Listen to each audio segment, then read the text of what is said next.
Hello students, welcome to our YouTube channel Tripathi Bhaiya. Hello everybody, ये हम लोग का क्लास 9 का हिस्ट्री का चैप्टर 1 का सेकंड लेक्चर है। पहले लेक्चर में हम लोगों ने पढ़ा था कैसे रिवॉल्यूशन हुआ 14 जुलाई 1789 को फ्रांस में। 14 जुलाई 1789 को रेवोल्यूशन होता है फ्रांस में। इसके बारे में हम लोगों ने पढ़ा था, क्यों हुआ था, कहाँ हुआ था। तो पेरिस शहर में हुआ था, फ्रांस के पेरिस शहर में हुआ था और र्यूमर फैल जाने के कारण हुआ था। क्या र्यूमर फैल गया था? तो र्यूमर ये फैल गया था कि जो किंग है वहां पे लुई 16, वो ऑर्डर दे दिए हैं अपने आर्मी को कि जाइए और लोगों पे फायर कीजिए, ठीक है, गोलियां चलाइए। तो इसके उसके कारण क्या हुआ था कि वहां पे करीब 7,000 मेन एंड वोमेन्स जो है गैदर हो गए थे टाउन हॉल के पास, और वो लोग एक ग्रुप बना लिए थे, पीपुल मिलिटिया बना लिए थे, ठीक है ना। और वो लोग गवर्नमेंट बिल्डिंग पे अटैक कर दिए थे in the search of arms. देखिए ये क्या है ना, कहानी थोड़ा सा आगे चल रहा है। इसके पीछे का कहानी जैसे जैसे हम लोग चैप्टर पढ़ते जाएंगे वैसे वैसे हमको पता चलते जाएगा। यानी कि 14 जुलाई 1789 को ऐसा क्यों हुआ, मतलब कोई भी रेवोल्यूशन होता है तो लोग एक दिन, ऐसा थोड़ी होता है कि अचानक से एक दिन में लोग गुस्सा हो गए और रिवॉल्यूशन करने लगे। उसके पीछे कोई बैकग्राउंड होता है, क्यों गुस्सा हो गए, क्या हुआ होगा, तो उसके पीछे का कहानी हम लोग पढ़ेंगे इस चैप्टर में। हालांकि मैंने फर्स्ट लेक्चर में ये सब पढ़ा दिया था। फिर उन्होंने क्या किया, कुछ लोगों ने क्या किया था कि फोर्ट्रेस प्रिजन, एक वेस्टाइल किला था राजा का, उस पर अटैक कर दिया था अम्युनिशन की तलाश में, ठीक है ना, आर्म्स के तलाश में, ठीक है, और वहां के कमांडर को मार दिया था। फिर वहां पे जो प्रिजनर बंद थे उनको रिलीज भी करा दिया था। ये सब हम लोग पढ़ चुके थे पिछले लेक्चर में, ठीक है। उसके बाद हम लोगों ने पिछले लेक्चर में देखा था कि जो हमारा फ्रांस सोसाइटी था वो 3 ग्रुप में बटा हुआ था। ये वाला चीज देखा था, फ्रांस सोसाइटी जो था वो 3 ग्रुप में बटा हुआ था, कलर्गी में, नोबिलिटी में और थर्ड स्टेट था जिसमें बिग बिजनेसमैन थे, मर्चेंट्स थे, कोर्ट्स ऑफिशियल्स थे, लॉयर्स थे, पीजेंट्स थे, आर्टिशियंस थे, कलाकार थे, और स्मॉल पीजेंट्स, लैंडलेस लेबरर और सर्वेंट थे। ये सब हम लोग देखे थे। और फिर इसी में हम लोग ये देखे थे कि 5-6 रीजन्स देखे थे, 5-6 रीजन्स देखे थे कि क्यों ट्रेजरी खाली था। लुई 16 कब राजा बनते हैं, तो ये याद रखना आप लोग। लुई 16 जो है वो 1774 में किंग बनते हैं और बॉर्बन डायनेस्टी के हैं। बॉर्बन डायनेस्टी एक रूल करता था, जैसे हमारे इंडिया में मुगल डायनेस्टी का भी रूल किया करते थे, वैसे वहां पे बॉर्बन डायनेस्टी हुआ करता था। और जब ये 20 ईयर्स ओल्ड थे, यानी 20 साल के थे, तब इनकी शादी हुई थी ऑस्ट्रिया के प्रिंसेस मारिया एंटोनेट से। ऑस्ट्रिया जो फ्रांस के बिल्कुल बगल में है, ठीक है। और जब ये राजा बने थे तो ये पाए थे कि इनका ट्रेजरी खाली है, इनका जो खजाना है वो खाली है। किन कारणों से खाली है तो वो मैंने पिछले लेक्चर में बताया है, आप एक बार फर्स्ट लेक्चर पहले देख लें फिर इसको देखें, ठीक है। वो पार्ट 6 कारण यहीं पे लिखा, 6 रीजन। पहला रीजन ये था कि long year of the war had drained the financial resources, मतलब लंबे समय से जो वार चल रहा था जिसके कारण जो उनका फाइनेंशियल रिसोर्सेज था वो ड्रेन्ड आउट हो चुका था, ठीक है ना। और जाहिर सी बात है भाई, वार होगा तो उसमें रिसोर्सेज लगेंगे, आर्मी को खिलाना है, सैलरी देना है, गन खरीदना है, ठीक है ना, हथियार खरीदने पड़ते हैं। उसके बाद वहां पे मैंने सेकंड रीजन ये बताया था कि वहां पे एक बहुत भव्य extravagant court at the immense palace of the Versailles, ये पैलेस था वर्साइली, ठीक है ना। और इस पैलेस के देख रेख में, मेंटेन करने में बहुत सारा पैसा खर्च होता था, ये दूसरा कारण था। तीसरा कारण था तो अंडर द लुई 16 के अंदर में फ्रांस जो था वो अमेरिकन 13 अमेरिकन कॉलोनीज को वो क्या कर रहा था, इंडिपेंडेंस, आजादी दिलाने के लिए इकोनॉमिकली, फाइनेंशियली सपोर्ट कर रहा था। ये थर्ड रीजन थे, ट्रेजरी एम्प्टी का। फोर्थ रीजन ये फिर मैंने बताया था कि वार के कारण क्या हुआ था कि ये लोग डेफ्ट लेते थे, कर्ज लिए हुए थे। फ्रांस जो फ्रेंच के किंग है वो कर्ज लिया हुआ था और इसका कर्ज बहुत ज्यादा हो गया था, और जिसपे लेंडर्स जो थे, जो कर्ज देने वाले हैं उनको लेंडर्स बोलते हैं, वो 10% इंटरेस्ट भी अपना ऐड कर रहे थे, ठीक है। तो फ्रेंच गवर्नमेंट इसीलिए क्या कर रहा था कि अपने बजट के लिए क्या कर रहा था, sorry, the French government was obliged to spend the increasing percent of its budget to interest payment, ठीक है ना, to meet its regular expenses। उसके बाद क्या था, 6, ये पांचवा कारण हो गया। छठा कारण ये था कि उनके जो रेगुलर के एक्सपेंसेस थे, मतलब जो रेगुलर एक्सपेंसेस थे, जैसे कि आर्मी को सैलरी देना, कोर्ट को चलाना, रनिंग गवर्नमेंट करना, ऑफिसर्स यूनिवर्सिटी चलाने, इन सब में पैसे लगेंगे, रिसोर्सेज लगेंगे। तो ये सब जो उनके रेगुलर एक्सपेंसेस थे वो बहुत ज्यादा बढ़ चुके थे। और टैक्स देता कौन था? टैक्स, तो इससे क्या हुआ था ना, फिर बाद में जो लुईस सेक्शन थे किंग, उन्होंने टैक्स बढ़ाने का सोचा था और बढ़ाया भी था टैक्स। लेकिन यहाँ पे प्रॉब्लम ये था कि जो कलरगी पीपल थे, कलरगी ग्रुप था जिसमें से प्रीस्ट होते थे, चर्च में जो पूजा करते थे फादर्स, वो उनके फैमिली, उनके रिलेटिव्स, वो सब कलरगी में आते थे। नोबिलिटी में किंग्स, उनके रिलेटिव, उनके फ्रेंड्स आते थे। और थर्ड ग्रुप जो था उसमें big businessman, merchants, court officers, lawyers, peasants, artisans, small peasants, landless labour, servant, ये सब आते थे। हालांकि टैक्स देने में सिर्फ और सिर्फ थर्ड ग्रुप ही टैक्स देते थे, ये दोनों ग्रुप को टैक्स नहीं देना पड़ता था। तो जितना ये थर्ड ग्रुप में तो छोटे छोटे लोग हैं, छोटे छोटे लोग ना ज्यादा कमाते थे ना ज्यादा टैक्स दे पाते थे। इसीलिए ट्रेजरी जो था उनका उनका जो खजाना था, जितने स्पीड से खाली होता था उतनी स्पीड से भर नहीं पाता था, उतने स्पीड से भर नहीं पाता था, क्योंकि पैसे वाले तो फर्स्ट दो ग्रुप में है, कलरगी और नोबिलिटी ग्रुप में।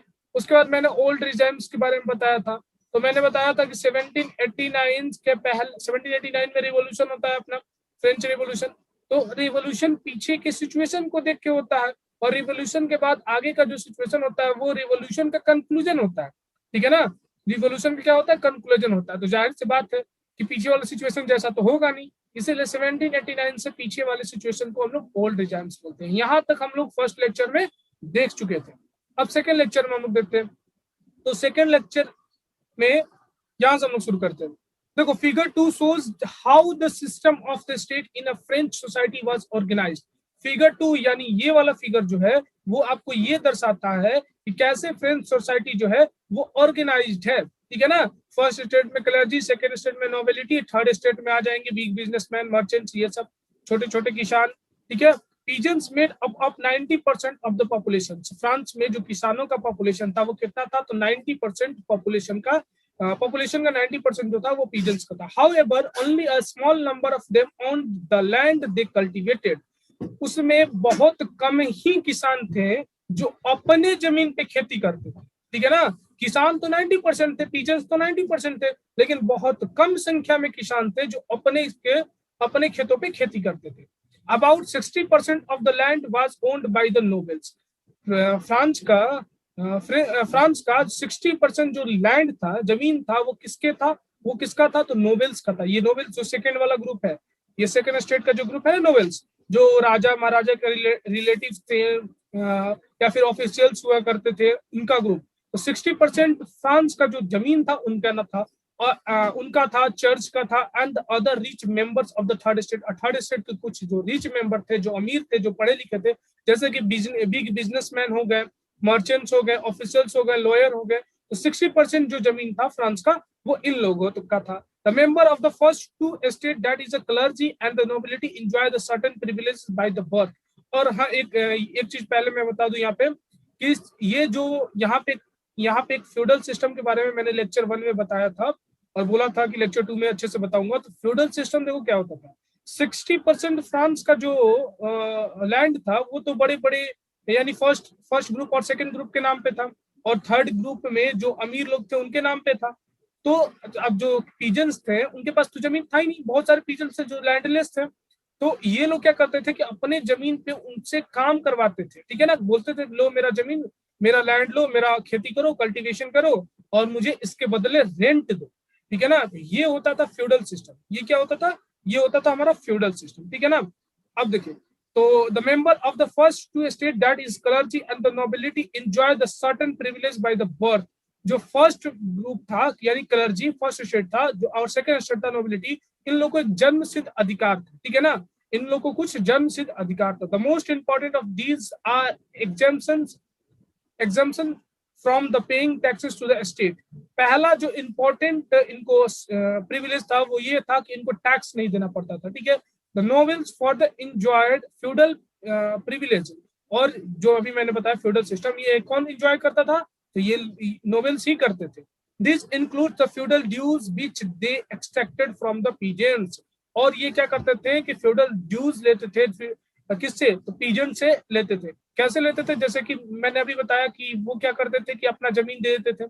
जो जमींदार हुआ करते थे, जमींदार कहने का मतलब जो नोबल्स थे, यानी सेकंड ग्रुप के जो लोग थे, सेकंड एस्टेट के जो लोग थे उनके पास तो जमीन अच्छी खासी थी, वो अपने जमीन रेंट पे देते थे छोटे छोटे किसानों को, लोग कल्टीवेशन करो और मुझे टैक्स देना या फिर रेंट देना, ठीक है। और वो नहीं दे पाते थे तो ड्यू के कारण peasants were obliged to render the service to the lord. तब पीजेंट्स को यानी किसान को सर्विस देना पड़ता था, यानी सेवा देना पड़ता था। किसको? मालिक को। और इनके मालिक कौन थे? तो वो अमीर लोग, नोबेल्स, क्लर्जी, और जो थर्ड स्टेट में जो अमीर लोग हैं जिनका जमीन हुआ करता था, जिनका खेत हुआ करता था, to work in his house, या तो उनको सेवा करके देना पड़ता था, ये उनके घर में काम करके या उनके जमीन पे फील्ड में काम करके, to serve in the army, कभी कभी सेना में भी सर्व करके मतलब सेवा भी देना पड़ता था इनको। तो किसको? थर्ड ग्रुप को, जो लैंडलेस पीजेंट्स थे उनको। Participate in the buildings, roads, इनको कंस्ट्रक्शन में भी कभी कभी काम के लिए लगाया जाता था। अब देखिए यहाँ पे 3 पॉइंट दे रखा है, liberals, clergy, tithes and the taille. पहले इसको समझ लेते हैं ताकि ये समझने में आसानी हो। तो लिबरल क्या है? तो unit of the currency in the France discontinued in 1794।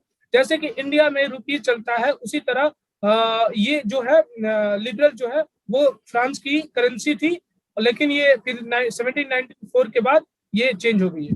Clergy group of the person invested with the special function in the church. Clergy वो ग्रुप, वो समूह के लोग थे जो कि स्पेशल इन्वेस्ट करते थे, स्पेशल फंक्शन करते थे चर्च में, यानी प्रीस्ट बोल सकते हो, फादर्स जो होते हैं चर्च में, उनके फैमिली, उनके रिलेटिव्स, ठीक है। टीथिस क्या है? A tax levied by the church comprising 1/10 of the agriculture produce. Tithes क्या है कि एक टैक्स हुआ करता था जो चर्च द्वारा लगाया जाता था, जिसका मतलब ये होता था जितना भी आप एग्रीकल्चरल प्रोडक्शन करेंगे उसका 1/10वां हिस्सा यानी 1/10 कहाँ देंगे? टैक्स के रूप में, टिथिस टैक्स के रूप में देंगे चर्च को, ठीक है। और टेली टैक्स था to be paid directly to the state, ये स्टेट को देना पड़ता था, यानी नोबेल्स को देना पड़ता था, राजा को, ठीक है। तो यहां से पढ़ते थे, church to extracted its share of the tax called tithes. Church जो है अपना टैक्स शेयर जो है, टैक्स का जो शेयर है वो टिथिस टैक्स के नाम से लेता था फ्रॉम द पीजेंट्स, किसानों से। And finally all the member of the third state had to pay the tax to the state. और जितने भी थर्ड स्टेट में जितने भी मेंबर थे उनको टैक्स पे करना पड़ता था स्टेट को। This include a direct tax called a tailles, ठीक है ना। देखो टीथिस जो टैक्स था वो किसानों से लिया जाता था, और जितने भी मेंबर है थर्ड स्टेट के वो सारे टैक्स पे करते थे स्टेट को, जिसको टेल बोलते थे, ठीक है। And a number of indirect tax which were levied on articles of everyday consumptions like salt, tobaccos, और बहुत सारे इनडायरेक्ट टैक्स थे जो कि एवरीडे कंजप्शन पे, तो रोज दैनिक जीवन में जो कंजप्शंस है, मतलब लोग जो खाते पीते थे, ठीक है ना, या फिर जो दैनिक जीवन में जो चीजें यूज में आती तो उन पे भी टैक्स लगता है, जैसे नमक हो गया, टोबैको हो गया। The burden of the financing activities of the state through the tax was borne by the third state alone. जो बर्डन था ना, फाइनेंशियली बर्डन था ना टैक्स एक्टिविटीज का, मतलब जो जितने भी टैक्स देंगे थर्ड स्टेट देंगे, यानी उन्हीं के पैसे से पूरा स्टेट चल रहा है, पूरा फ्रांस चल रहा है, तो वो किस पे बर्डन था? तो वो थर्ड स्टेट पे बर्डन था। देखिए यहाँ तक कहानी ये हुआ, थोड़ा सा फिर से मैं थोड़ा सा समझाना चाहूंगा। यहाँ तक कहानी ये हुआ कि फ्रांस में लोग जो है वो परेशान है। क्यों परेशान है? तो पहला कारण है कि वहां पे 3 ग्रुप में बांटा गया है।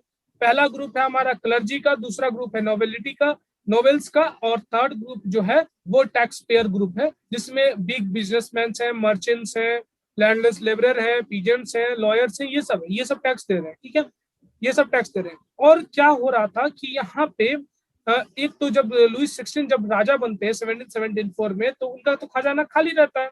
और जब उनका खजाना खाली रहता है, उनका ट्रेजरी खाली रहता है खजाना, तो वो क्या करते हैं कि टैक्स बढ़ाना शुरू करते हैं। तो देखिए भाई, टैक्स तो सिर्फ एक ग्रुप दे रहा है, और अब अचानक से उस पर टैक्स ज्यादा लगा दीजिएगा, ज्यादा टैक्स देने लगेगा, मतलब ऐसा हो रहा है कि इनकम इनका बढ़ ही नहीं रहा। अगर कोई एक एग्जांपल हम लेते हैं कि एक पीजेंट है यानी लैंडलेस लेबर है, ठीक है, और उसका अगर दिन का छोड़िए, मंथ का अगर उसका इनकम 8,000 है, और आप 4,000 टैक्स ले।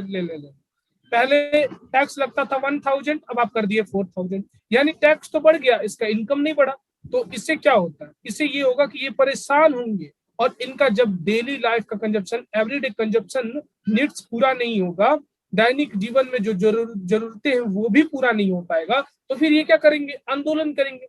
देखिए धीरे धीरे आंदोलन का ये रूप ले रहा। This poor fellow bring everything's grain, fruit, money and salad. The fat lord sits there ready to accept it all. He does not even care of grace him with a look. देखिए यहाँ पे एक चित्र दे रखा है, picture दे रखा है। एक किसान जो है, किसान गरीब किसान बोल सकते हैं या फिर व्यापारी जो भी है, वो क्या करता है, अपना सब कुछ लाता है, ग्रेन्स लाता है, फ्रूट्स लेके आया हुआ है, मनी लेके आया है, सलाद लेके आया है। द फैट लॉर्ड्स, जो लॉर्ड है, इनका मालिक है, यानी ये कौन से ग्रुप के होंगे, ये या तो थर्ड ग्रुप के होंगे या नोबेलमैन, नोबेलमैन यानी सेकंड ग्रुप के हैं, ठीक है ना, ऑफिशियल्स हैं। तो ये इनसे लेते हैं सब कुछ और ready to accept it all. He does not even care to grace him with a look, और ना ही इनको मतलब ध्यान से देख रहे हैं या फिर दया दृष्टि से देख रहे हैं, ठीक है। The more the devil has the more he want, जितना भयानक ये राक्षस है उतना ये चाहता है, ठीक है। अब हम लोग यहाँ पे पढ़ेंगे द स्ट्रगल टू सर्वाइव। देखिए कभी कभी क्या होता है कि आपका इनकम कम हो और आपको मतलब आपका खर्चा ज्यादा हो, या फिर ऐसे समझ लेते हैं कि आपको टैक्स ज्यादा देना पड़े और आप ही सिर्फ टैक्स दे रहे हैं, तो उसमें क्या होता है कि थोड़ा सा स्ट्रगल करना पड़ता है जीने के लिए।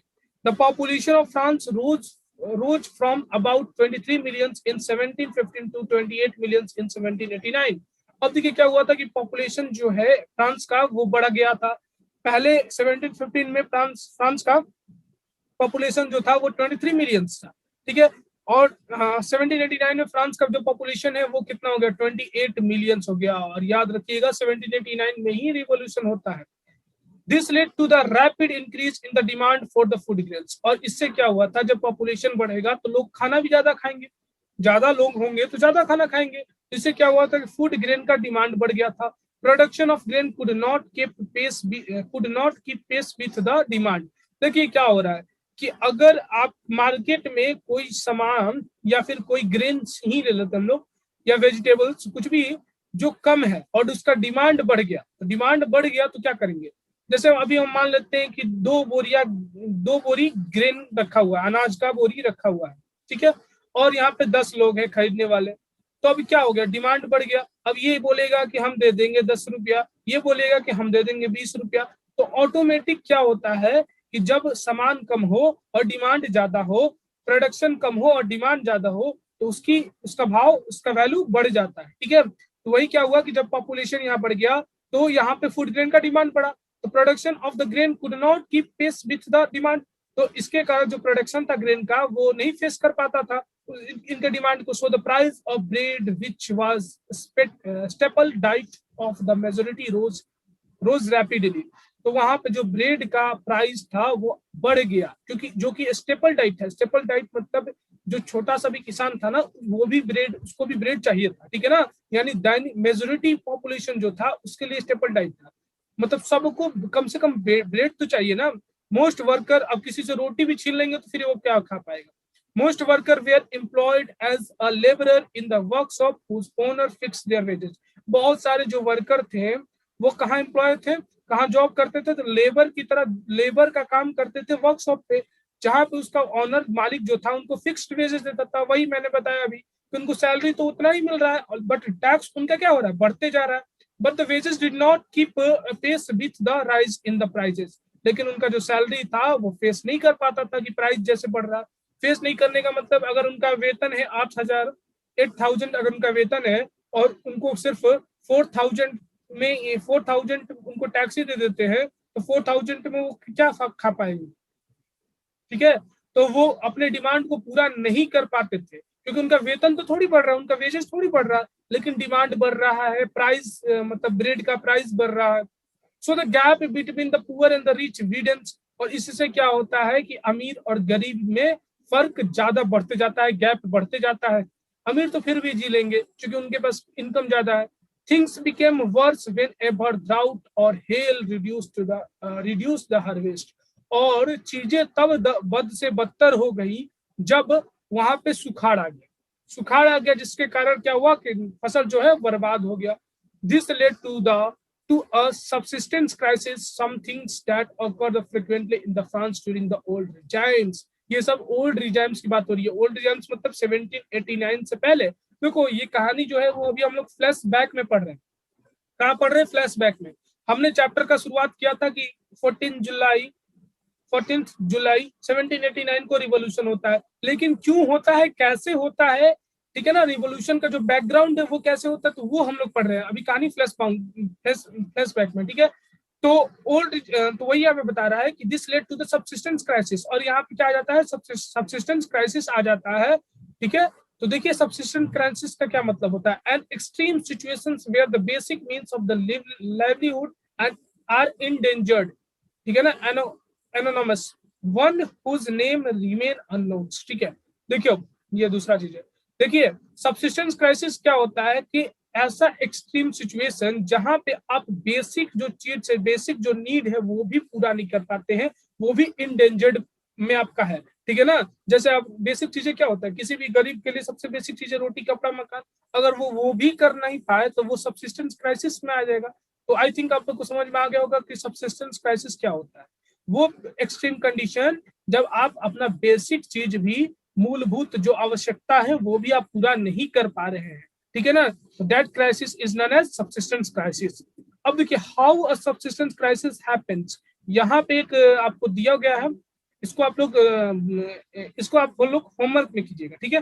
होमवर्क में कीजिएगा कि कैसे सबसिस्टेंस क्राइसिस आया, जैसे कि बैड हार्वेस्टिंग की वजह से आया, इंक्रीज टैक्स के कारण आया, ठीक है, डिजीज इपिडेमिक्स कोई भी आया था उस समय, 1789 है ना, इस समय तो नहीं आया था, तो इसको आप लोग होमवर्क में कीजिएगा, ठीक है।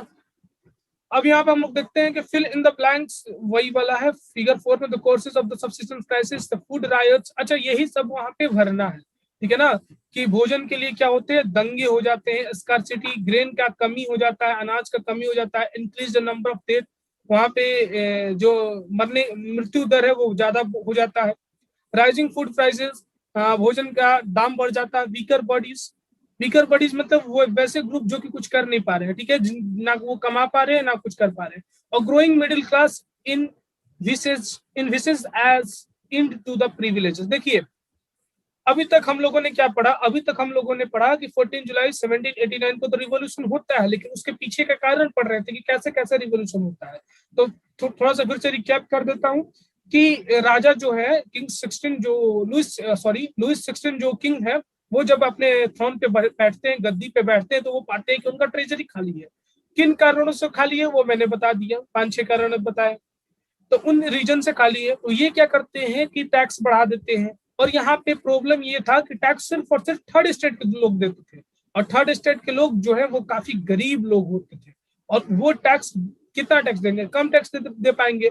तो जितना स्पीड से वो लोग टैक्स नहीं दे, मतलब टैक्स देते थे, यानी जितना वो लोग टैक्स देते थे उतने स्पीड से तो उनका खजाना खाली हो जाता था, ठीक है। तो राजा टैक्स बढ़ाते जाते थे, और जिससे क्या हुआ था कि जो थर्ड स्टेट में जो लोग थे, गरीब लोग थे, पीजेंट्स थे, लैंडलेस वर्कर थे, उनका जो बेसिक नीड्स है वो भी पूरा नहीं हो पाता था, तो वो लोग सबसिस्टेंस क्राइसिस में चले गए थे।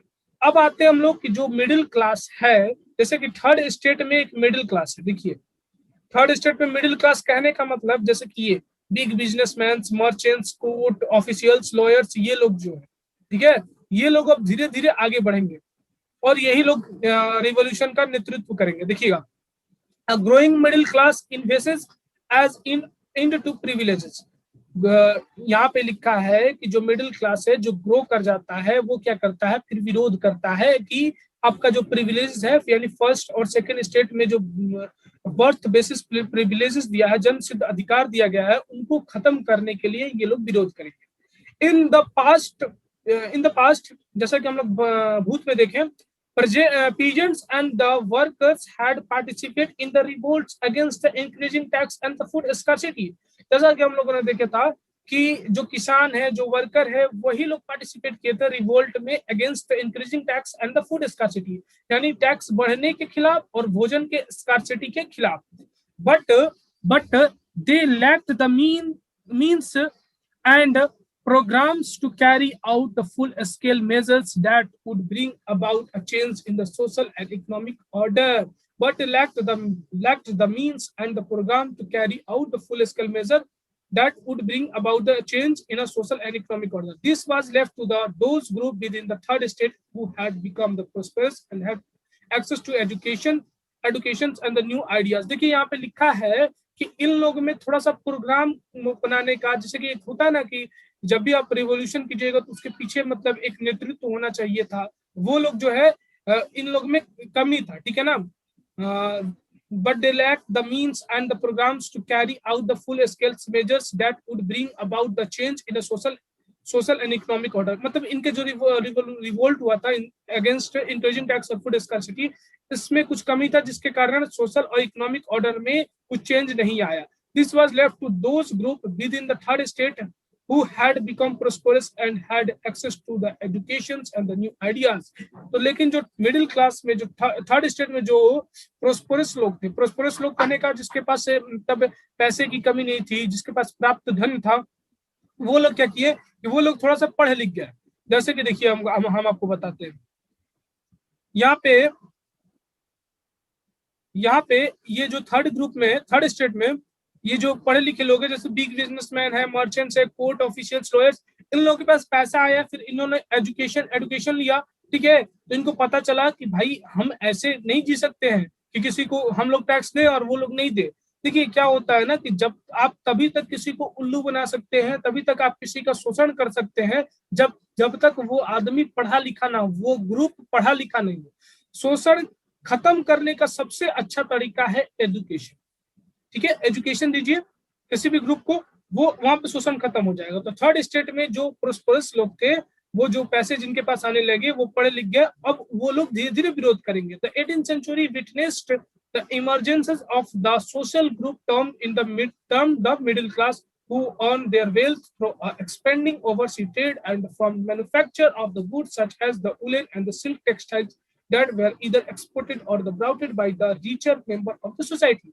देखिए क्या हुआ था कि 18th सेंचुरी इस बात का गवाह है कि जो सोशल ग्रुप इमर्ज हुआ था वो थर्ड स्टेट से, जो मर्चेंट्स थे, ट्रेडर्स थे, ये लोग थे। तो ये क्या होता था कि उस समय यूरोपियन कंट्री में व्यापार होता था, इंडस्ट्रियलाइजेशन आ चुका था, ठीक है ना। इंडस्ट्रियलाइजेशन आ चुका था तो व्यापार होता था। तो जितने भी व्यापारी लोग होते थे, ट्रेडर्स होते थे, वो ओवरसी व्यापार करते थे, यानी समुद्र में जा जाके व्यापार करते थे।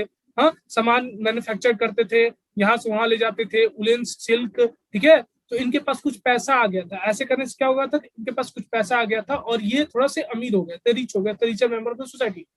In addition to the merchants and the manufacturer, the third state include the professions such as lawyers and administrative officials। तो merchants और trader को अगर छोड़ दिया जाए तो थर्ड स्टेट में एक और जो थे, जैसे कि प्रोफेशंस में थे, जैसे कि लॉयर हो गए, एडमिनिस्ट्रेटिव ऑफिसर जो थे, उनके पास धीरे धीरे पैसा आ गया। All of these were educated and believed that no group in the society should be privileged by the birth। तब इन्होंने थोड़ा सा एडुकेशन ले लिया, यानी पढ़ाई लिखाई कर ली, ठीक है। फिर इनका विश्वास इसमें हो गया कि कोई भी सोसाइटी में ऐसा ग्रुप नहीं होना चाहिए जिसको जन्म सिद्ध अधिकार हो। यानी ऐसा नहीं कि अगर नोबेल्स का जो चिल्ड्रन होंगे वो नोबेल्स ही होंगे, हाँ, आगे चल के। Rather a person social position must depends on it's merit. और इनका ये मानना था कि जो भी पर्सन है, सोशल पोजीशन, जो भी सामाजिक उसको पोजीशन मिलेगा, जो भी उसको हक मिलेगा, ठीक है ना, तो वो किस पे मिलेगा, तो मेरिट के आधार पे मिलेगा। यानी जन्म सिद्ध अधिकार नहीं होना। ऐसा नहीं कि राजा का बेटा राजा, जो नोबेल्स है उनका बेटा नोबेल्स, चर्च का फादर्स का बेटा फादर, यानी पुजारी का बेटा पुजारी ही रहेगा। These ideas envisaging a society based on the freedom and equal laws and the opportunity for all were put forward by the philosophers such as the John Locke and the Jean-Jacques Rousseau। ठीक है। देखिए क्या होता है यहाँ पे कि ये लोग अब क्या करते हैं कि विरोध करना शुरू करते हैं कि समाज सबको आजादी दो, सबको आजाद रहो, सबके लिए फ्रीडम होना चाहिए, सबके लिए इक्वल लॉ होना चाहिए, सबको इक्वल अपॉर्चुनिटी मिलना चाहिए, ठीक है। और कुछ फिलोसफर थे। देखिए फिलोसफर कौन होते हैं, तो फिलोसफर वो होते हैं जो अच्छी अच्छी बातें लिखते हैं या फिर कुछ मद आइडिया देंगे, ठीक है ना, उसको बोलते हैं फिलोसफर। तो यहाँ पे दो फिलोसफर का नाम दिया है, एक जॉन लॉके और एक जीन जॉके रोजस्की, ठीक है। तो इन्होंने दो बुक या फिर दो बुक बोल सकते हैं लिखा। एक ने लिखा two treatises of the government. ये किसने लिखा, ये पूछता है।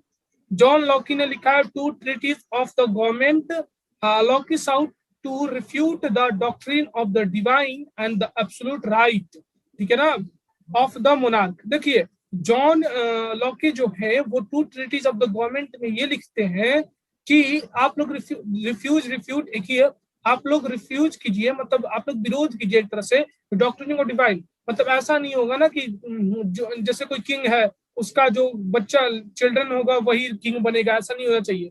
नोवेल्स है तो उसका नोवेल्स का ही कोई चिल्ड्रन जो है वो नोवेल्स के पद पे होगा, ऐसा नहीं होगा। Absolute right for the of the monarch, और मोनार्क को यानी राजतंत्र को ही सारा राइट नहीं होगा। रोजेस्की जो कि दूसरे हैं, Rousseau, Jean Joseph Rousseau carried the ideas forward, proposing a form of the government based on the social contract between the peoples and their representative। रोजेस्की ये अपना आइडिया ये रखते हैं, ये बताते हैं आइडिया कि ऐसा गवर्नमेंट होना चाहिए जिसमें सोशल कॉन्ट्रैक्ट होना चाहिए, मतलब सामाजिक एक कॉन्ट्रैक्ट होना चाहिए, मतलब बात विवाद होना चाहिए लोगों के बीच और उनके रिप्रेजेंटेटिव के बीच। In the spirit of the laws, Montesquieu, एक और बुक लिखा गया था the spirit of the laws, the spirit of the laws, इसमें मोंटेस्क्यू ये भी एक फिलोसफर है, proposed a division of a power within the government between the legislative, executive और judiciary। देखिए पहले क्या है, पहले क्या मतलब 1789 14 जुलाई 1789 से पहले क्या था कि जो किंग था उन्हीं के पास सारा पावर था, यानी लेजिस्लेटिव भी उन्हीं के पास था, एग्जीक्यूटिव भी उन्हीं के पास था, जुडिशरी भी उन्हीं के पास था, यानी वही नियम बनाएंगे, वही नियम लागू भी करेंगे, वही सबको दंड भी देंगे। तो जो मोंटेस्क्यू थे, जो फिलोसफर थे, उन्होंने the spirit of the laws में ये आइडिया बताया था, प्रपोज्ड किया था कि जो गवर्नमेंट का जो पावर है, यानी जो किंग का पावर है, वो डिवाइड होना चाहिए तीन हिस्सों में, लेजिस्लेटिव, एग्जीक्यूटिव और जुडिशरी। लेजिस्लेटिव मतलब विधायिका, एग्जीक्यूटिव मतलब कार्यपालिका और जुडिशरी मतलब न्यायपालिका, जैसा कि अभी इंडिया में सिस्टम, इंडिया में यही व्यवस्था है, ठीक है ना। यानी ये लेजिस्लेटिव जो है ये रूल बनाए, एग्जीक्यूटिव इसको लागू करे और जुडिशरी अगर उसमें कोई कमी करता है या फिर कोई रूल तोड़ता है तो उसको दंड दे। This model of the government was put into the force in the USA. और जब यूएसए हमारा इंडिपेंडेंट हुआ, यूएसए जब इंडिपेंडेंट हुआ था तो यही मॉडल वहां पे भी लागू किया गया था, ठीक है ना, यूएसए में, यानी लेजिस्लेटिव, एग्जीक्यूटिव और judiciary. After the 13 colonies declared their independence from the Britain. और ये कब लागू किया गया था? मैंने शुरुआत में बताया था कि 13 कॉलोनीज जो है यूएसए का, वो किसके अंडर था? तो ब्रिटेन के अंडर था। और उसके इंडिपेंडेंस के लिए फ्रांस जो है वो हमेशा तत्पर रहता था। तो जब वो आजाद हुआ था तो ये जो आइडिया दिया गया था किसके द्वारा? मोंटेस्क्यू के द्वारा, जो फिलोसफर थे, तो वो वहां पे भी लागू हुआ। The American constitution and it's guarantee of the individual's right was an important example of the political thinkers in the France। America में क्या हुआ था, जब वहां पर संविधान बना था तो ये ग्रांट किया गया था कि सारे सिटीजन को एक इंडिविजुअल राइट्स होंगे, ठीक है ना। तो ये एक एग्जाम्पल की तरह काम किया था political thickener in the France. जैसे फ्रांस में कुछ विरोध करने वाले लोग थे तो पॉलिटिकल थिकनर थे, ठीक है, जो चाहते थे कि रूल ऐसे हो, ऐसे गवर्नमेंट बने, तो उनके लिए बहुत अच्छा ये काम किया था। The idea of these philosophers were discussed intensively in a slogan and a coffee houses, saloons and the coffee houses, and spread among the people through the book and the newspapers। जो ये ideas है philosophers का जो ideas था, वो क्या होता है कि सैलून में, कॉफी हाउस में, ऐसा नहीं होता है कि कहीं पे डिबेट चलता रहता है। जैसे हम लोग जाते हैं सैलून में तो कोई एक आदमी का कटिंग हो रहा होता है और चार आदमी बैठ के पॉलिटिकल डिस्कशन चालू किए रहते हैं। तो ऐसा ही कुछ सिचुएशन वहां पे था कि सैलून में अब ये सब डिस्कशन होने लगा। फिलोसफर जो आइडिया दिए थे कि अगर ऐसे होगा तो हमारा गवर्नमेंट अच्छा होगा, हमारा फ्रांस ऐसा होगा, मतलब ये सब डिस्कशन होने लगा। जो आइडिया ये फिलोसफर दे रखे थे, मोंटेस्क्यू हो गए या फिर यहाँ पे लॉके हो गए, जीन जैक्यू रोजेस्की हो गए, ये सब जो आइडिया दिए हुए थे ये अभी डिस्कस होने लगा था चौक चौराहे पे, कॉफी हाउसेस में, and spread among the peoples through the book and the newspaper. और लोगों में ये फैलने लगा था बुक के थ्रू, न्यूज़पेपर के through. These were frequently read aloud in a group for the benefit of these who could not read and write. और किसको क्या किया जाता था कि लोगों के समूह में कोई बोल बोल के भी पढ़ता था कि उनको भी ये चीज आइडिया समझ में आए कि जो पढ़े लिखे नहीं है। और आइडिया समझने से क्या होता है कि देखिए, अगर कोई आइडिया है, जैसे कि आपका मान लेते हैं कि आपका ये प्रॉब्लम है, आपके कंट्री में कुछ प्रॉब्लम है, ठीक है, तो अभी भी हमारे कंट्री में प्रॉब्लम होता है तो मोदी जी कुछ करते हैं तो सब कुछ सलाह देता है कि मोदी जी ऐसे करेंगे तो ये होगा, वैसे करेंगे तो कोरोना भाग जाएगा। तो उसी तरह वहां पे जब फ्रांस में विरोध हो रहा था, रिवोल्ट हो रहा था,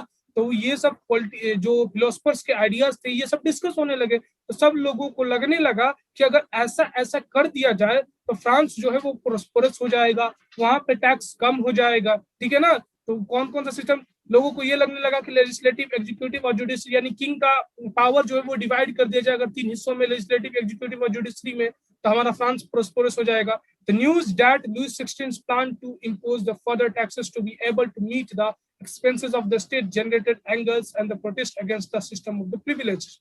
The news that the Louis XVI planned to impose, एक ये भी न्यूज फैल चुका था उस समय कि जो लुइस 16 है वो एक और दूसरा टैक्स, मतलब फर्दर टैक्स उस लोगों पे इम्पोज करने वाले हैं, to be able to meet the expenses. जो कि अभी भी मैंने बताया शुरू में, ट्रेजरी खाली था, इतनी आसानी से ट्रेजरी भर नहीं पाता, जिसके कारण अपने एक्सपेंसेस को, जो रेगुलर एक्सपेंसेस थे, खर्च थे गवर्नमेंट के, किंग्स के, उनको पूरा करने के लिए इन्होंने एक फर्दर टैक्स भी इंट्रोड्यूस किया, इम्पोज किया, ठीक है। द स्टेट जनरेटेड एंगर्स, तो इससे क्या हुआ था कि लोगों में बहुत ज्यादा state generated anger, that means जो थर्ड स्टेट थे उनमें एंगर, गुस्सा हो गया, protest against the system of the privilege, और अब वो क्या करने लगे, प्रोटेस्ट करने लगे किस सिस्टम के विरुद्ध, जो प्रिविलेज जिसको मिलता था, यानी फर्स्ट ग्रुप और सेकंड ग्रुप के खिलाफ प्रोटेस्ट करने लगे, ठीक है। उसके बाद देखिए यहाँ पे एक एक्टिविटीज दिया हुआ था, the outbreak of the revolution. अब हम लोग यहाँ पे देखेंगे सेकंड में कि कैसे आउटब्रेक होता है रिवोल्यूशन फ्रांस में, ठीक है ना। आउटब्रेक मतलब रिवोल्यूशन फैल जाना। Louis XVI had to increase a tax for a reasons you have learned in the previous section. आपने प्रीवियस सेक्शन में पढ़ा, मैंने पढ़ाया कि लुइस 16 क्या क्यों इंक्रीज किए थे टैक्स को, कौन कौन से रीजन थे। How do you think he could have gone about doing this, how do you think he could have gone about doing this, आप क्या सोचते हैं कि ये कैसे किए थे। France, in the France of the old regimes, देखिए यहाँ भी ओल्ड रिजिम है, यानी 1789 से पहले जो सिचुएशन था फ्रांस का, उसका बात हो रहा है। तो monarch did not have the power to impose the tax according to his will alone. तो जो 1789 से पहले का सिस्टम था, सिचुएशन था, उसमें यह था कि जो राजा है वो अकेले कोई नया टैक्स इम्पोज नहीं कर सकता था, यानी जो मोनार्क था, जो वहां पे राजा था, राजतंत्र था, वो अकेले वहां पे कोई भी दूसरा टैक्स या इम्पोज नहीं कर सकता था। Rather, he had to call a meeting of a state general which would then pass his proposals for a new taxes. तो इसके चलते कोई भी टैक्स इम्पोज करने के लिए वहां पे ओल्ड रिजाइम्स के कारण, मतलब ओल्ड रिजाइम्स मतलब पीछे वाले 1789 से पहले के सिचुएशन और कंडीशन के अनुसार कोई भी टैक्स उसे पास करने के लिए एक स्टेट जनरल का मीटिंग करना पड़ता था। और यहाँ पे स्टेट जनरल क्या है, तो जो तीनों स्टेट है वो तीनों स्टेट के कुछ कुछ लोग साथ में बैठते थे, ठीक है ना, और वो मीटिंग करते थे, और उनके सहमति से, ठीक है ना, अगर उनका सहमति नहीं होता था, ठीक है ना, तो ये टैक्स पास नहीं होता था। तो इसीलिए राजा जो थे वो मजबूर थे कि स्टेट जनरल का मीटिंग बुलाने के लिए। The state generals was a political body of which the 3 state sent their representative. और स्टेट जनरल क्या होते थे कि पॉलिटिकल बॉडी होते थे, जो तीनों स्टेट अपने अपने रिप्रेजेंटेटिव भेजते थे। तीनों स्टेट कहने का मतलब clergy, first state clergy, second state nobles, और थर्ड स्टेट जो कि merchants, landless labourer, peasants, traders, इन लोगों का था, ठीक है ना। और however the monarchs alone could decide when a call meeting of this body। और जबकि मोनार्क जो है, राजतंत्र है, वो अकेले डिसाइड नहीं कर, सॉरी, वही अकेले डिसाइड कर सकता था कि कब मीटिंग बुलाया जाए। The last time it was done was in 1640, यानी सबसे मैंने पिछली बार मीटिंग कब बुलाया गया था स्टेट जनरल का, तो 1614 में बुलाया गया था। लुइस 16 के दादा परदादा बुलाए होंगे। और लुइस 16 कब मीटिंग बुलाए थे, तो लुइस 16 मीटिंग बुलाए थे 5 मई 1789 को, 5 मई 1789 को लुइस 16 स्टेट जनरल का मीटिंग बुलाए थे। थोड़ा सा इसको मैं फिर से बताता हूँ, स्टेट जनरल का मीटिंग क्या है। जैसे कि कोई भी यहाँ पे, तो लुइस 16 ये सोच रहे थे, यहाँ पे लुइस 16 क्या सोच रहे थे कि इन टैक्स इंक्रीज कर दिया जाए, तभी तो हम उनका जो रेगुलर एक्सपेंसेस है वो पूरा हो पाए। तो टैक्स इंक्रीज करने के लिए वो और भी टैक्स उस पर लागू करना चाहते थे, और भी टैक्स लागू करने के लिए उनको मीटिंग बुलाना पड़ता, तीनों ग्रुप के जो पॉलिटिकल बॉडीज हैं उनको बुलाना पड़ता, और उनके साथ मीटिंग करके उनके सहमति से वो टैक्स लागू कर सकते थे। तो पहले सबसे लास्ट पिछली बार मीटिंग कब बुलाया गया था, 1614 में लुइस 16 के दादा परदादा द्वारा बुलाया गया होगा। तो ये मजबूर थे, लुईस 16 जो थे वो अपने से कोई भी टैक्स नहीं लगा सकते थे, तो ये मजबूर थे। तो 5 मई 1789 को ये क्या करते हैं कि मीटिंग बुलाते हैं। किसका मीटिंग बुलाते हैं? तो स्टेट जनरल का मीटिंग बुलाते हैं। तो यहाँ पे जरा गौर कीजिएगा कि 5 मई 1789 को इनका मीटिंग होता है। और हाँ, आंदोलन कब होता है? फ्रेंच रेवोल्यूशन कब होता है? तो फ्रेंच रेवोल्यूशन हो रहा है जो, वो हमारा हो रहा है 14 जुलाई 1789। 14 जुलाई 1789 को फ्रेंच रेवोल्यूशन हमारा हो रहा है, ठीक है। तो on 5 May Louis XVI called together an assembly of the state general to pass a proposal for a new taxes. 5th, तो देखिए यहाँ पे जैसा कि मैंने बताया कि 5 मई 1789 को इनका मीटिंग आता है, स्टेट जनरल का ये मीटिंग बुलाते हैं। और इसके 2 महीने के बाद यानी मई, जून, जुलाई, 14 जुलाई 1789 को विरोध हो जाता है, यानी आंदोलन हो जाता है, फ्रेंच रेवोल्यूशन हो जाता है। तो इससे आपको थोड़ा थोड़ा कुछ समझ में आ रहा होगा कि अभी हम लोग जो पढ़ रहे हैं वो फ्रेंच रेवोल्यूशन यानी 14 जुलाई 1789 के पहले वाली स्थिति को पढ़ रहे हैं, यानी फ्लैशबैक में पढ़ रहे हैं कि क्यों हुआ, कैसे कैसे वहां पे हम लोग पहुंच रहे हैं, ठीक है। तो on 5 May 1789 Louis XVI called together an assembly of the state generals to pass proposals for new taxes. तो 5 मई 1789 को लुईस 16 असेंबली में एक स्टेट जनरल की मीटिंग बुलाते हैं, वहां पे प्रपोजल पास करते हैं न्यू टैक्स का। resplendent halls in the Versailles was prepared to host the delegates. तो ये वही वर्सलाय हॉल था जिसमें वर्सलाय पैलेस था जिसको मेंटेन करने के लिए एक्स्ट्रावेगेंट एक्सपेंसेस की जरूरत पड़ती थी। The first and the second state sent 300 representatives each, who were seated in a row facing each other on the two sides, while the 600 members of the third state had to stand at the back. देखिए क्या हुआ था ना कि जो assembly था जहां पे ये मीटिंग बुलाए गए थे वर्सलाइस में, वहां पे जैसे कि मैंने बताया 3 ग्रुप था। पहला ग्रुप था हमारा क्लर्जी, दूसरा ग्रुप था नोबल्स और तीसरा ग्रुप था मर्चेंट्स, लेबर, पीजेंट्स, ये सब के थे। तो पहले स्टेट में से 300 रिप्रेजेंटेटिव आए थे, दूसरे स्टेट में से 300 रिप्रेजेंटेटिव आए थे, और ये लोग असेंबली में ठीक आमने सामने बैठे हुए थे, वो भी चेयर पे। बट जो थर्ड ग्रुप था वो 600 रिप्रेजेंटेटिव भेजा था, क्योंकि इसका पॉपुलेशन ज्यादा है इसलिए यहाँ से 600 रिप्रेजेंटेटिव आए थे। लेकिन ये बैठे नहीं हुए थे, ये पीछे खड़े थे। The third state was represented by its more prosperous and educated members. चूंकि थर्ड स्टेट में से कौन से लोग आए यहाँ पे आए थे रिप्रेजेंटेटिव के तौर पे, तो वो वही लोग आए थे जो ज्यादा एडुकेटेड थे और ज्यादा प्रोस्परस थे, जिनके पास थोड़ा अमीर थे, वही लोग आए थे। Peasant artisans and the women were denied entry to the assembly. किसान, कलाकार और जो औरत हैं थर्ड ग्रुप के, उनको असेंबली में आने से मनाही था। However, their grievances and the demands were listed in the some 40,000 letter where representative had brought with them. तो ये लोग क्या किए थे कि 40,000 करीब लेटर में इन्होंने अपना ग्रीवांसेस और डिमांड्स लिखकर इन्होंने अपने रिप्रेजेंटेटिव के थ्रू असेंबली में भेजे थे। Voting in the state generals is past had been conducted according to the principles that each state had one vote.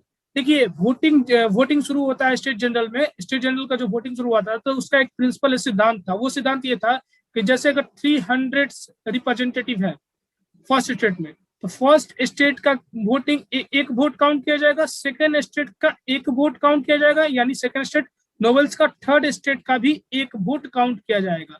तो यहाँ पे दिक्कत ये होता था कि फर्स्ट स्टेट अगर यहाँ पे मेजोरिटी होता था तो एक वोट इसका काउंट हुआ, यहाँ पे मेजोरिटी हुआ तो इसका एक वोट काउंट हुआ। तो एक चीज होता था कि अगर ये दो ग्रुप हमेशा तो एक साथ रहते थे, क्योंकि इन दोनों को तो टैक्स देना नहीं पड़ता था, तो ये लोग का एक वोट काउंट हो जाता था। तो ये थर्ड ग्रुप का कहना ये था कि हमारा 2 वोट काउंट हो, क्योंकि ये लोग तो एक ही में है, ये लोग अपना अपना देते थे, तो ये 2 वोट तो इन्हीं का हो जाता था, एक वोट इनका हो जाता था, तो ये लोग कभी मेजोरिटी में आते ही नहीं थे। तो this time to Louis XVI was determined to continue the same practices, but the member of the third state demanded that the voting now be conducted by the assembly as a whole, where each member would have one vote. लेकिन इनका ये मानना था, देखिए rule के अनुसार, principal के अनुसार क्या था, प्रिंसिपल के अनुसार ये था कि जैसे 300 रिप्रेजेंटेटिव है फर्स्ट स्टेट में, एक बार फिर से समझिए, 300 यहाँ पे 3 स्टेट है। पहला स्टेट है क्लर्जी, दूसरा स्टेट है नोवेल्स, और जो थर्ड स्टेट है हमारा मर्चेंट्स, पीजेंट्स और लैंडलेस लेबर, ये सब का था, ठीक है। तो अगर यहाँ पे बहुमत आता था, मेजोरिटी आता था, तो इसका स्टेट का वोट यहाँ पे काउंट होता था कि ये स्टेट का वोट एक काउंट हो गया, ये स्टेट का वोट एक काउंट हो गया, ये स्टेट का वोट एक काउंट होता था। तो यहाँ पे क्या होता था कि ये दोनों स्टेट एक में रहते थे, एक साथ रहते, इसलिए रहते थे क्योंकि दोनों को तो टैक्स देना नहीं पड़ता था, टैक्स तो इसको देना है। तो कुछ भी करके ये जो है थर्ड स्टेट जो है वो मेजोरिटी में आता ही नहीं था, क्योंकि यहाँ पे स्टेट का वोट काउंट हो रहा है। किसका वोट काउंट हो रहा है? स्टेट का वोट काउंट हो रहा है। तो इसीलिए इन लोग पे टैक्स हमेशा लागू हो जाता था, क्योंकि ये दोनों तो साथ में ही रहेंगे। तो अब इनका ये मानना था और ये डिमांड कर रहे थे, थर्ड स्टेट के पीपल, थर्ड स्टेट के लोग जो है वो ये डिमांड कर रहे थे कि यहाँ पे स्टेट का वोट काउंट ना हो। जैसे कि एक स्टेट ये है तो इसका एक वोट काउंट हो गया, इसका ऐसा नहीं हो, पर जितने भी मेंबर है उनका वोट काउंट हो। जैसे इसमें 6000 मेंबर है तो प्रत्येक member, every member would have 1 vote, मतलब हर एक मेंबर का एक वोट काउंट हो। ये भी तो मिलकर 60 हो गए, 300 मेंबर्स इसके हैं, 300 इसके हैं। तो इनका मानना था कि 600 इधर और 600 इधर, यानी 1200 मेंबर्स का वोट काउंट हो, और जिधर जिधर मेजोरिटी हो उधर जो भी डिसीजन है वो जाए। This was one of the democratic principle put forward by the philosopher।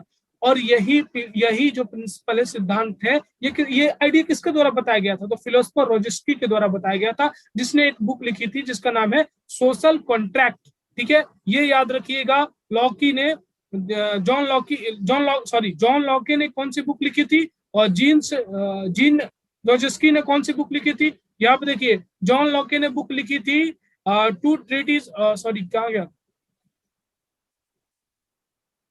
John Locke ने बुक लिखी थी यहाँ पे two treatises of the government, ठीक है। और यहाँ पे द स्पिरिट ऑफ लॉ लिखा था, the spirit of laws Montesquieu ने लिखा था, और जो रोजेस्की है उनके द्वारा बुक लिखी गई थी यहाँ पे, जो अभी हम लोग पढ़ रहे हैं, the social contract, the social contract. यहाँ पे देखिए, द सोशल कॉन्ट्रैक्ट।